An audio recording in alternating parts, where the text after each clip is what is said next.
All right, coaches, tomorrow we have some snatch work to do, so I wanted to hone in on a few things. First and foremost, if they want to use just the pike for the whole strength, that's totally fine. They can work on just their positions. If they want to go to a barbell, that's fine too. All right, so for the first movement, it's going to be the snatch grip deadlift. We're going to have them pause at 3 positions.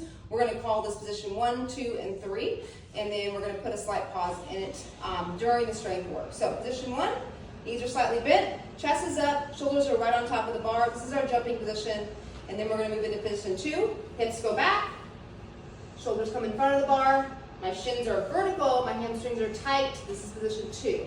Position 3, mid shin, my hips are down, my chest is up. Now my shoulders are on top of the bar again, and then we're going to have them pause, and then we'll have them pause again at position 2, and then bring the bar back to the hip. Knees are still bent, ready to jump. Position 1, and then stand. Okay, so you can drill that a little bit in the warm-up, and they can do the same thing for the first 3 minutes of the EMOM.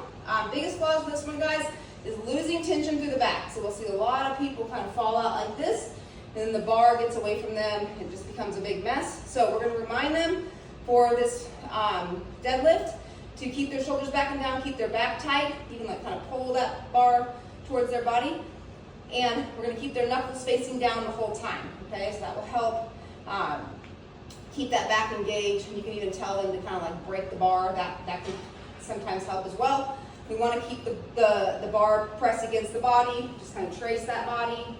This position here, the hamstring should feel tight. Eyes are forward. I'm kind of looking at the camera, but you guys get it. And then coming down here. When they pull from off the ground, their hips and shoulders rise at the same time, okay? So we don't want to see this teeter-totter thing going on. We want knees go back slightly, hips and shoulders rise. And then as we scoop to position 1, we want to make sure they're not stood up in that position, because you can't jump from a straight leg. So in order for them to get ready for their jump, the bar meets the hip when the knees are still bent, okay? And then that's when you jump to catch.